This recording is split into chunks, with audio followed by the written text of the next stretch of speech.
We're still a couple days away from more Dodger baseball, and we're less than 2 weeks away from the trade deadline. A lot to talk about from our listeners, our insiders, questions. Believe it or not, people are interested in what are the Dodgers going to do at the trade deadline. We're going to dig into that, plus the idea of Teoscar Hernández being signed to an extension and a lot more. So let's get locked on Dodgers.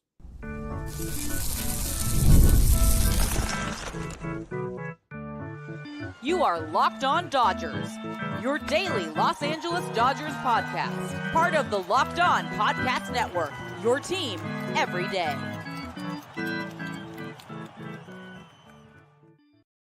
Hey, Dodger fans, this is Locked On Dodgers, part of the Locked On Podcast Network, your team every day. Thanks to our everydayers for making Locked On Dodgers your first listen every weekday morning. And thanks to those of you who are joining us live here on Wednesday evening, a little bit earlier than usual. No game, let's talk a little bit earlier since we don't have to wait for a game to end. Remember, this show is free and available on all podcast platforms and on YouTube simply by searching for Locked On Dodgers, and make it easier on yourself by subscribing wherever you're watching or listening right now. If this is your first time with us, my name is Jeff Snyder. That guy next to me is my co-host, Vince Samperio. Vince and I are both lifelong Dodger fans, just like a lot of you. We've also both spent time covering the Dodgers in the press box and the locker room, so we bring you the smart fans perspective on our boys in blue every weekday morning. This episode of Locked On Dodgers is brought to you by Booking.com. Booking.yeah. The right stay can make you a fan of any city, even your rivals. Check out Booking.com for your stay today. And Vince, you happy to be back in your own house, I assume? You've been on the road for the last week or so between different work obligations. So, still looks like LA behind you, though. Yeah. I caught the first thing smoking out of Texas this morning back to LA. And my decision was great because I've already had a few people that I know that were in Texas that got delayed on their flights home. And I was home like 2 hours before anyone was even at the airport. So I stand by my decision to always get out of Texas as fast as I can if I have any obligations there. Worth getting up early for, I guess, especially when you can take a nap when you get home. So, and we're doing this early, so you can go to bed early tonight too, after you go to a soccer game or whatever it is you're doing. But we've got insider questions to answer. We went to our insiders group, which you can join, listeners, by going to joinsubtext.com/LockedOnDodgers. Hit them up for some questions.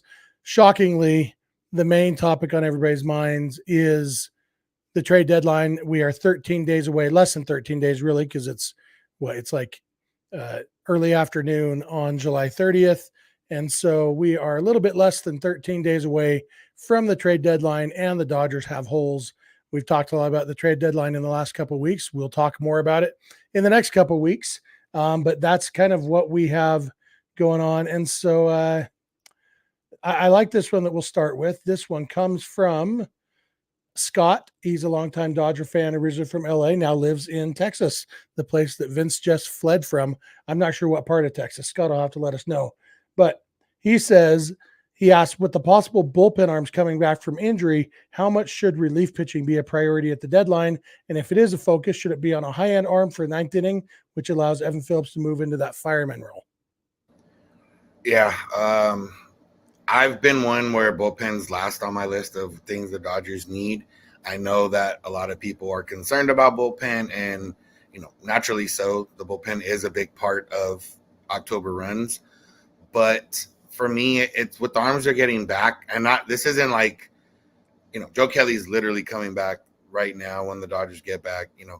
Gratterall is the one that's maybe a little bit contingent, they said, by end of July, but we don't know that for sure. But in years past, I feel like the Dodgers have been waiting for guys to kind of come back, and it wasn't guaranteed that they were. Where this year, it's a little bit more in that sense of, okay, we need, they're going to come back, or they're already on the mend, or they're already doing rehab, or whatever the case is. And I do think they have some arms that, Bobby Miller's a guy I talked about last week as a potential bullpen arm. Like, if they can't get him right starting, hey, you know what, Bobby, for this year, you're going to pitch one inning, max effort, and see what you can do, and you don't have to worry as much about everything else. So I'm not too concerned about bullpen, but if they do go after it, I think it's got to be a top tier guy or somebody that costs like nothing, that they are just going to take the flyer on like they've done in years past. Yeah, and honestly, I think if we're talking about the bullpen, those are the only two real options. It's either, and even like, it's not like there's top tier guys like the guy for the Marlins, Tanner Scott. Like, I think he would drive Dodger fans crazy. He walks more than almost anybody pitcher in baseball, walks more batters. Like, and he gets through it. But remember Kenley Jansen? Remember that feeling? Remember the reason that Joe Davis started saying, "Hold on to your butts" when we go to the ninth inning? That's what we would be getting for Tanner Scott. I think he would be a good addition. But I think it's probably more likely if the Dodgers do anything with the bullpen would be more of a Ryan Brazier, Evan Phillips, somebody who when the Dodgers acquired them, everybody's like, okay, I've never heard of that guy. I'll never think about him again. And then suddenly he was good. There may be a guy who they can spot, who they think he has good underlying something that they can do something with. But yeah, I do think with starting pitching and offense and maybe defense, all higher priorities, I suspect that the bullpen will be either throw-ins on other trades or and that's a great point from Dan that you just popped up on the screen, Vince. The bullpen will be helped a lot by guys coming back and by starting pitchers. Get Tarek Skubal, that helps the bullpen. That's the bullpen. Exactly. We talked about that everything's kind of fallen apart for the Dodgers in the last couple of weeks because one thing goes wrong and it rolls into the next thing and the next thing. So, yeah. This next question I really like. This comes from, actually, I've got two questions from the same person. The first question is, who is your favorite insider and why is it Mike Markham? This question comes from Mike Markham. I like your son. I think he's cool. And so your wife is doing a good job raising him. That's why you're my favorite insider, Mark. But Mike's real question, he says, there's lots of rumors out there, lots of different players the Dodgers are interested in. If you could pick just one of those rumored players to be a Dodger, who would it be? Narrow down. If the Dodgers only make one trade at this deadline, only acquire one player, Vince, who do you want? It probably goes against what I normally think about October, but I think it's Skubal at this point. Like, it's an elite starting pitcher that comes with multiple years of team control, and it's obviously between him and Crochet in that sense. Crochet has not done it over a full season. Not that he's not going to, but Skubal, I've seen it happen already. And for me, the offense, they could, like I said, they could have 9 guys with 50 homers on the season, and I'm not going to feel comfortable with the offense anyway. So you might as well just roll the dice with it. So since the offense is never going to make you feel good, don't even worry about it. Yeah, and I'm kind of not, I'm not as pessimistic in October about the offense as you are, which means in the last few years I've been wrong and you've been right. But it doesn't have to be that way. And so it's easy for me to be right in that sense. Yeah. I'm for the same reason I'm on the Skubal train. Vince just disappeared on my screen. Did he disappear for you guys too? I don't know if I still have a co-host. I bet he'll be back. But all I was going to do was agree with him anyway. I think Tarek Skubal is the answer because I do think, especially with Mookie being hurt, so he'll be more fresh in October. I think Mookie will probably have a better October than he's had in the past. Shohei, we've never seen him in October. He'll probably hit well. Freeman, hopefully he's hit well in October's past. So I think the offense, obviously there's definitely holes in this offense that I want the Dodgers to fill. But if I had to go down to one player, I like the idea of a rotation of Glasnow and Skubal and, whichever other guys, Yamamoto, assuming he's healthy, and then probably Gavin Stone. I think that's a great rotation that if the Dodgers offense can just not be historically bad, they could be successful in the postseason. But I'm glad that we don't have to keep it just to one player. Yeah. One part on Skubal, and I don't know if this is in there, but a lot of the talk I saw today on social media was that the Dodgers don't have the prospects to get Skubal. And that's in direct comparison to the Orioles, because obviously the Orioles have more top tier prospects. But make no mistake, if the Dodgers would have to go quality or quantity over quality, if it was directly against the Orioles, the thing is they're not directly against the Orioles, so the Dodgers have more than enough guys to get Skubal if they really wanted to. Yeah, and there's no guarantee. I mean, you're talking about guys like Jackson Holiday. I don't know that the Orioles would trade Jackson Holiday for Tarek Skubal, include him in a trade. The Orioles don't have the pressure on them. The Orioles are at the very beginning of their window. And so I don't know that they're going to go all in this year.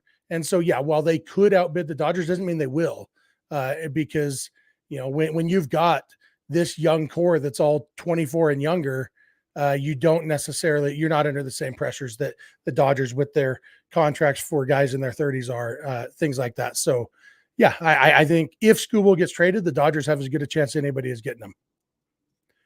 We're going to come back in a minute. Lots more mailbag questions to dig into. So thank you for making Locked On Dodgers your first listen every weekday morning, and please keep it Locked On Dodgers.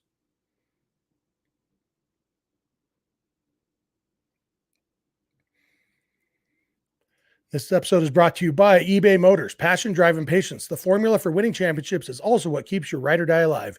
eBay Motors has everything you need to maintain your vehicle and level it up to peak performance. Superchargers, roof racks, exhaust kits, LED headlights, and more.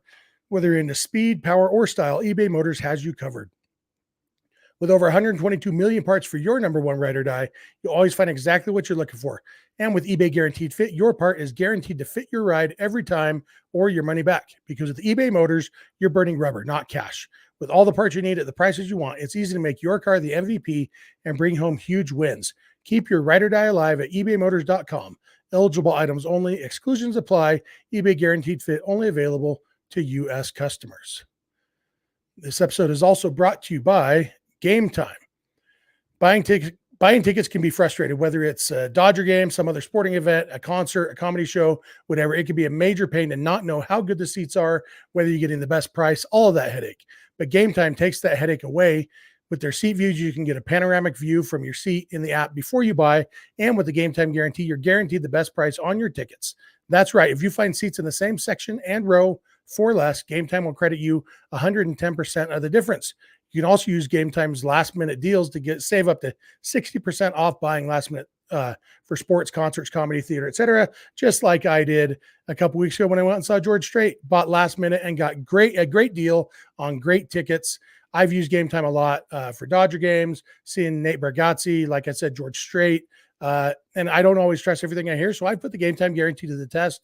I have checked all the other ticket sites trying to find a lower price so I could get that 110% credit. And I could never find it, so I'm sold. Game Time really is the least expensive tickets I've been able to find. So take the guesswork out of buying MLB tickets with Game Time. Download the Game Time app, create an account, and use code LOCKEDONMLB for $20 off your first purchase. Terms apply. Again, create an account and redeem code LOCKEDONMLB for $20 off. Download Game Time today. Last minute tickets, lowest price guaranteed.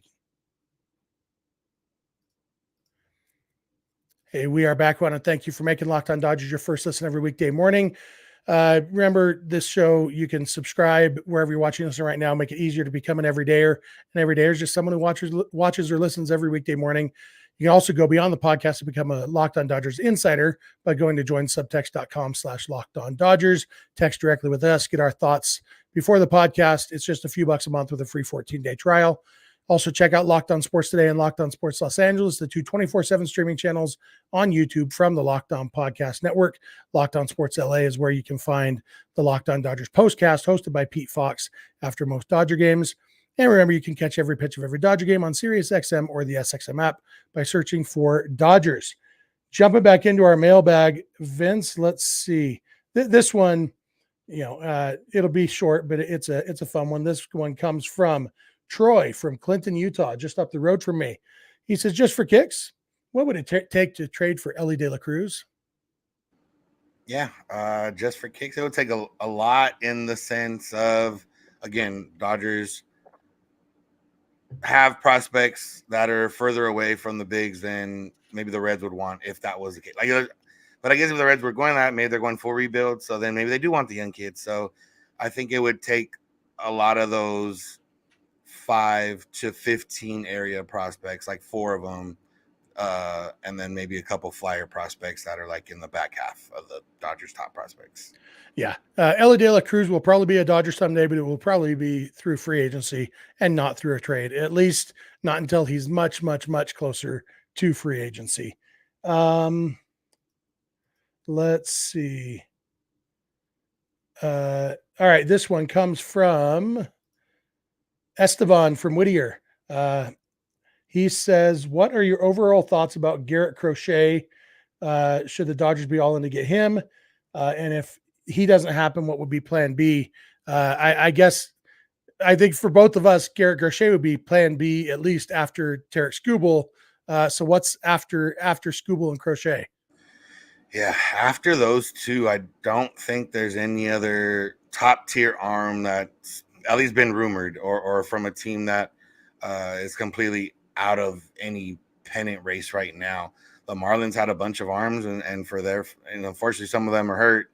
Jesus Luzardo could have been a name that would have been intriguing. We've talked about him in years past, but he's hurt, and don't know when he's going to come back or if he's going to come back this season. So I think if that was the case, I think you would have to go for like two guys in like the 2 to 3 range. So like Jack Flaherty would fit in that, someone else with him. I think you'd have to go that route and try to patch. Here's the thing with pitching in October and kind of what everyone gets excited about or, gets worried about.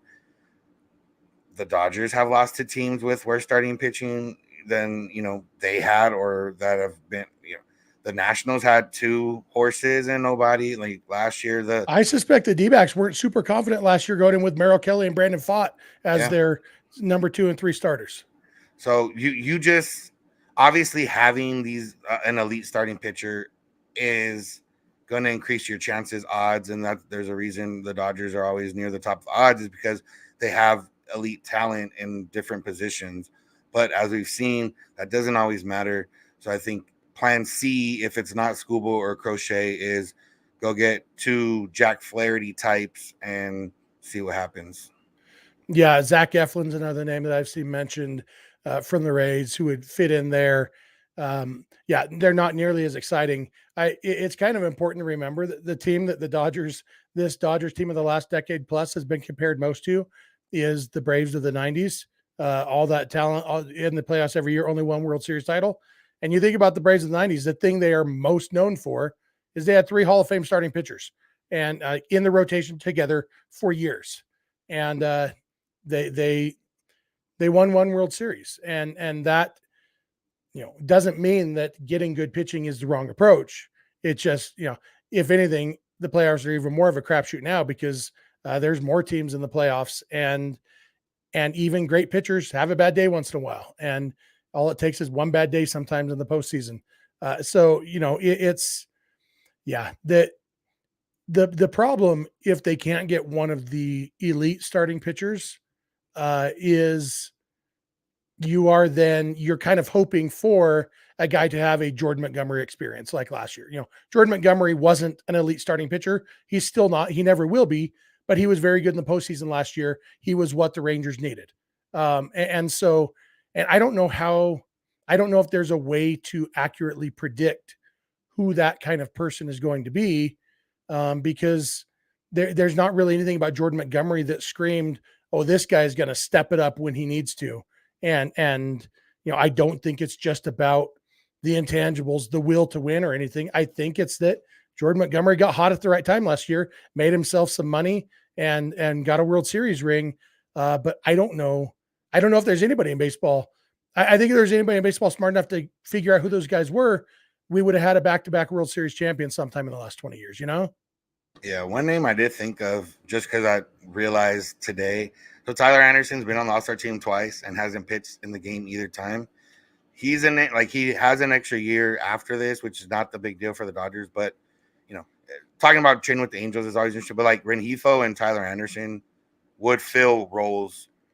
Rengifo more so than Anderson, but like that would be a guy. And, for all Anderson was the best Dodgers starting pitcher that one year. Well, he pitched well, maybe came out earlier than some people wanted. Yeah, definitely came out earlier than some people wanted. I just don't want to get back into that conversation. And if he comes back, then people want to relitigate 2022. And that, man, you know what? Pitchers are cruising until they aren't. I'd always rather have a guy be pulled 1 pitch too early than 1 pitch too late. But, we don't need to relive that 7th inning from that game or whatever it was, because that was ridiculous. But yeah, in the first segment, that guys like Tyler Anderson and Jack Flaherty, if he's really healthy, that's my concern about Flaherty, is he's had the PRP injections. Don't know how healthy he is, but those guys have nothing else. If they can pitch 6 innings, help the bullpen fill the Lance Lynn role of the regular season last year and be better than Lance Lynn so that they are a viable option for the postseason, I think that would be pretty good. Yeah. Let's take another break. We'll come back. We'll talk about the possibility of getting a contract extension for Teoscar Hernández. So thanks again for making us your first listen, and please keep it locked on Dodgers. This episode of Locked On Dodgers is brought to you by Booking.com. Booking.yeah. With the summer travel heating up, especially travel for baseball games, it's time to explore those U.S. cities you always secretly wanted to learn about. Yes, we're talking about other team cities. With hotels, bed and breakfast, vacation rentals, resorts, and so much more on Booking.com, you might just find your perfect stay even in a rival team city. If a city has a big league team, it also has great places to stay. I've booked great hotels in nearly every MLB city in America, and Booking.com makes that so much easier. I've mentioned this before. If you're ever going to Colorado, there is a hotel right across the street, baseball themed, that is literally a 2-minute walk to the stadium. Beautiful hotel, looks right over. Say it's awesome. You can make that easier for yourself on Booking.com. From hotels to overlook stadiums to family-friendly resorts, Booking.com has so many choices across the U.S. for your summer travel this MLB season. The right stay can make you a fan of any U.S. city, even your rivals. Book today on Booking.com on the site or in the Booking.com app. Booking.com, Booking.yeah. This episode is also brought to you by PrizePicks. PrizePicks is America's #1 fantasy sports app with more than 3 million members. It's the easiest and most exciting way to get in on the action while you watch your favorite sports and players. You just pick more or less on 2 or more player stats and watch the winnings roll in. With PrizePicks, you could win up to 100 times your money with as little as 4 correct picks. Turn $10 into $1,000 just like that. Make a PrizePicks lineup in as little as 60 seconds. Just pick more or less on 2 to 6 players' stat projections, and you're locked in. PrizePicks is also available in more than 30 states across the country, including California, Texas, and Georgia. Quick withdrawals, easy gameplay, and an enormous selection of players and stat types are what make PrizePicks the #1 fantasy sports app. Download the PrizePicks app today and use code LOCKEDONMLB for a first deposit match up to $100. That's promo code LOCKEDONMLB in the PrizePicks app for a first deposit match up to $100. PrizePicks. Pick more, pick less. It's that easy.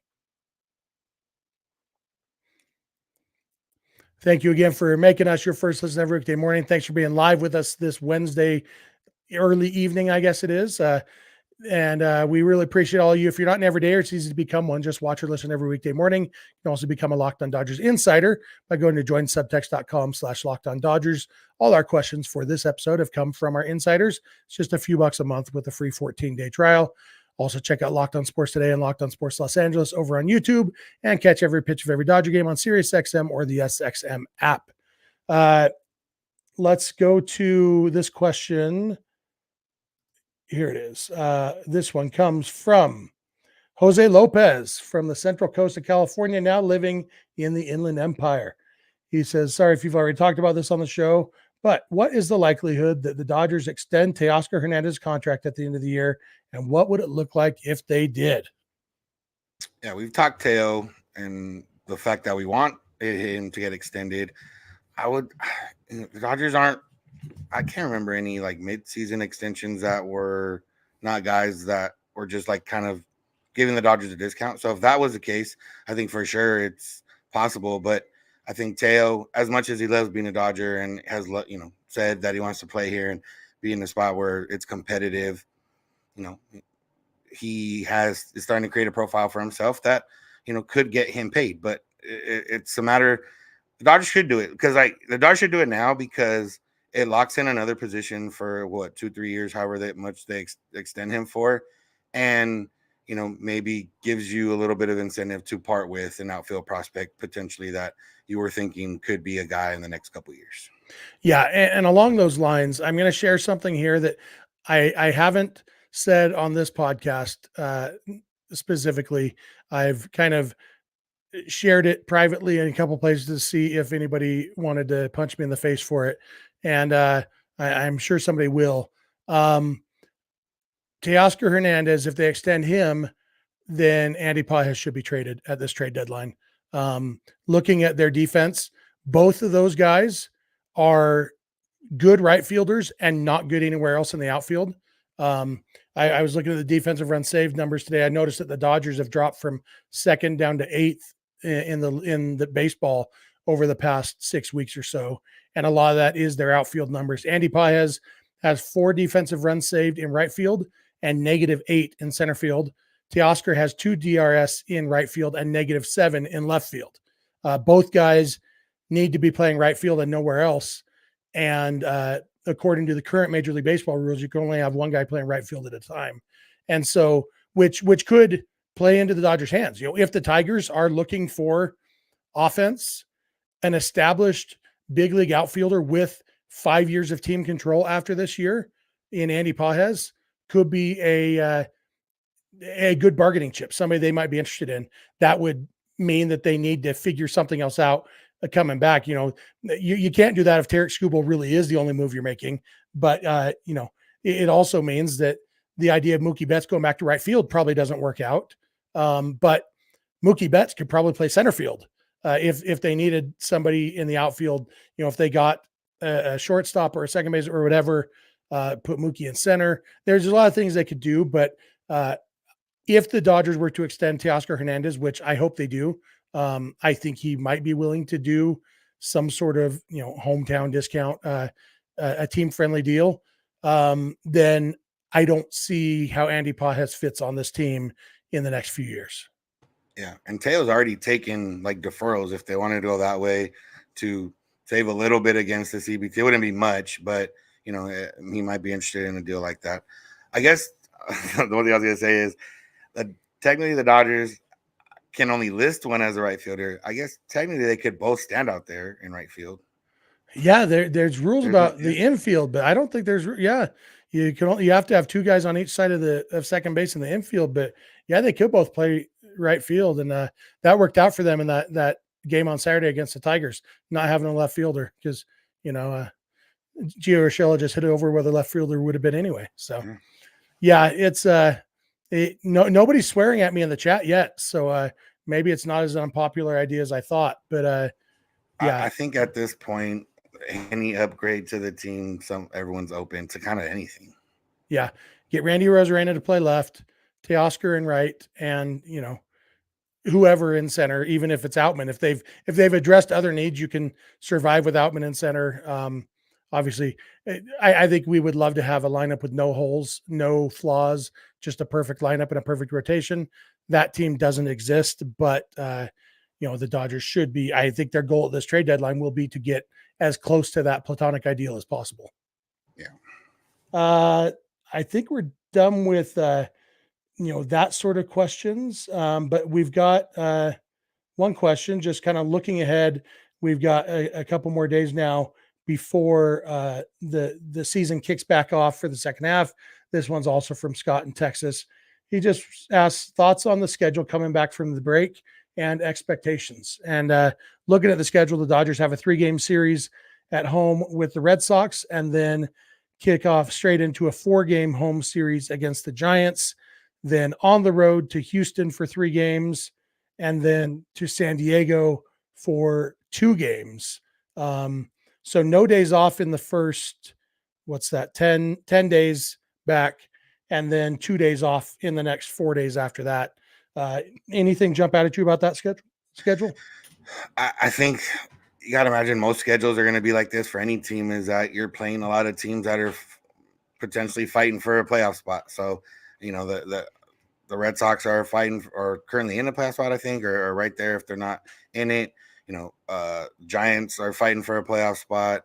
The other team you mentioned is fighting for a playoff spot, and then the Padres are fighting for a playoff spot. So it's one of those things where the Dodgers aren't playing well, so obviously it looks tougher right now. The Dodgers are a better team than some of these teams that they're going to play and should win, but they haven't been playing to that. They've been about a 500 team for a couple months now. It might be one of those where they're a 500 team for the next 2 weeks, and then they make a deal at the deadline. Maybe there's obviously bringing in an infusion of talent, and then maybe I don't buy for the Dodgers specifically. I don't buy the infusion of talent would help everyone else on the team kind of get up, they're showing initiative. The Dodgers are in first place regardless, and they can just go out there and play and know that for the most part any guy that's been a Dodger has seen the team get better at the deadline. maybe not the last couple of years, like significantly better, but still moves are always somewhat made. Yeah, they'll have those 10 games before the trade deadline. The first game of the Padres series is a few hours after the trade deadline. So by that point, we'll have an idea of what the team's going to be. It'll be kind of interesting because the Dodgers and Padres both could look a lot different than they do right now by the time they play, even though that's only less than 2 weeks from now. A lot of things could be different. So that'll definitely be an interesting series to watch. It's just a 2-game series, but still, the Giants obviously will be an interesting one too, because they are fighting for their playoff lives. They are currently 3 games out of a playoff spot. Are the Padres currently out of a spot? They are. I think so, because they're behind the D-backs. Padres and D-backs are tied. Not even enough percentage points to show up in a 3-digit winning percentage, but they are all just barely behind the D-backs, but basically tied with them for second place in the division, 1 game out of a playoff spot. So yeah, that's a lot of things are going to happen in the next 10 days or so as teams start to decide, okay, are we actual contenders or are we sellers? And that's when the trade deadline will really heat up. And so, I mean, the Dodgers have a chance to help some of those teams into those decisions. They can help the Giants decide to be sellers. They can, probably won't push the Red Sox into seller territory. What are the Red Sox are in they're in the last. Okay. Red Sox are in the last playoff spot. So the Dodgers could push the Red Sox to be sellers if they can dominate that series. So anyway, it'll be nice to have baseball back. I like the All-Star break a lot, especially this year. I think with the team needing it so much, I think it's been a good thing. But by Friday evening, I am going to be champing at the bit to watch some Dodger baseball. Yeah, definitely. I think that'll do it for us for today. You got anything else, Vince? No, if I did, I would save it for tomorrow because there's no Dodger game tomorrow either. So, yep, yeah, there. If you got more questions, get them to us because we will. We've got another episode tomorrow, and that'll be right. That tomorrow will be our last episode of the week before we get back into Dodger baseball, and then we'll have games to talk about Sunday night. So, thank you all for being with us live. Thank you for being an everydayer. If you're not an everydayer, it's easy to become one. Just watch or listen every weekday morning. You can make that easier on yourself by subscribing wherever you're watching or listening right now. Also, be sure to check out Locked On Sports Today and Locked On Sports Los Angeles, the 2 24/7 streaming channels on YouTube from the Locked On Podcast Network. After almost every Dodger game, you can catch the Locked On Dodgers postcast on Locked On Sports LA, hosted by Pete Fox. And a little bit different voice on the Dodgers than you get here. And then most nights we go live basically right when Pete's done. So get all your Dodger talk here. You can also go away on the podcast and become a Locked On Dodgers insider by going to joinsubtext.com/LockedOnDodgers. Just a few bucks a month with a free 14-day trial. Fun way to text directly with us, get your questions answered on the podcast, all those things. So check that out. You can follow us on Instagram, Twitter, and TikTok at Locked On Dodgers. Vince is on Twitter at VinceSense91. I'm on Twitter at Snydog.